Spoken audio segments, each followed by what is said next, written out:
It was the summer in Kuwait, a time when weddings were full of life, laughter, and tradition. Back then, wedding celebrations were more than just a single day. The bridal party was one of the most important events, held at the bride's home before the wedding itself. It was a night filled with music, dancing, and joy, a moment for the bride and her loved ones to celebrate together before she stepped into her new life. For these celebrations, families often hired live musicians to play throughout the night, ensuring that the energy never faded. And in those days, no band was more sought after than Noura and her group. They were famous. Their music was enchanting, the kind that could make even the most reserved person get up and dance. They had performed at hundreds of weddings, seen thousands of happy faces, and played music for families from all over the region. But one night, one wedding changed everything. And after that night, Noura swore she would never play music again. It started, like all things, with a phone call. A woman had reached out inquiring about hiring Noura's band for a bridal party. She introduced herself as the bride's mother, her voice warm and welcoming. The conversation was polite and simple, just like any other booking. They discussed the price, the time, and the location. There was nothing unusual, nothing at first. The date was set, the address was given.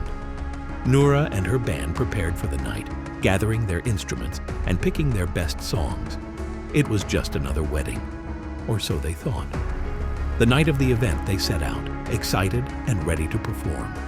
When they arrived, the house stood tall and grand, glowing in the warm light of lanterns strung across the courtyard. It was beautiful. Decorations hung from the balconies. Women dressed in elegant gowns laughed as they greeted one another. The scent of fresh flowers, perfume, and warm spices filled the air. Children ran across the yard, their laughter echoing through the night. The home radiated warmth, joy, and celebration. It was perfect. And yet, something felt wrong. Noura couldn't explain it. It wasn't anything obvious, just a feeling, a whisper in the back of her mind, something pressing against her thoughts.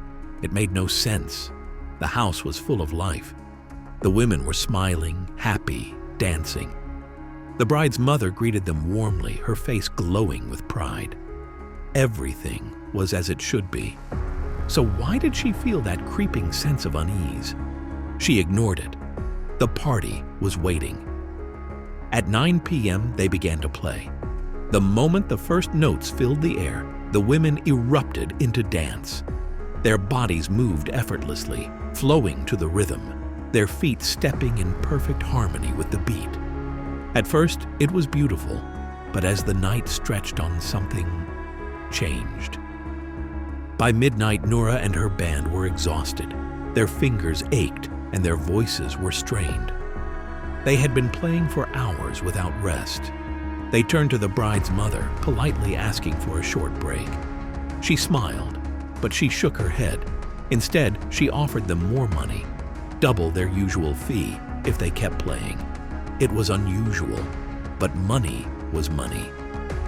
So they continued, and that's when things became strange. The women didn't slow down, they didn't tire. If anything, they danced even harder. Their movements became more intense, their bodies bending in ways that didn't seem natural.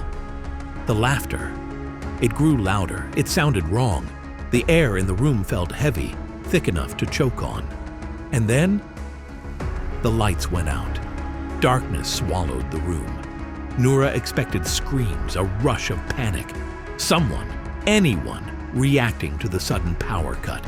But no one stopped dancing. They kept moving, kept spinning, kept twisting in the dark. Their movements became shadows, barely visible in the pitch-black room.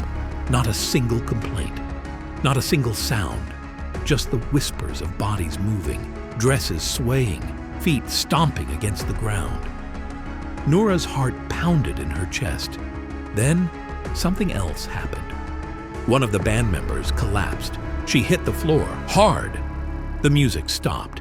Panic set in as they rushed to her side, trying to shake her awake. They whispered her name, splashed cold water on her face. And finally, she opened her eyes, and she screamed. Tears streamed down her face as she clutched at Noura's arm, her hands trembling. When they asked her what happened, she sobbed, her voice breaking between gasps. One of the women, her legs, they weren't human. They looked like goat legs. A chill shot through the room. Then a sound, a low, unearthly noise from somewhere deep inside the house. It wasn't a voice, it was something else, something that shouldn't be there. And then another dancer collapsed, but her feet kept moving. She lay still, lifeless. Yet her legs kept dancing. The band members stared in horror. One of the women let out a laugh. It didn't sound human.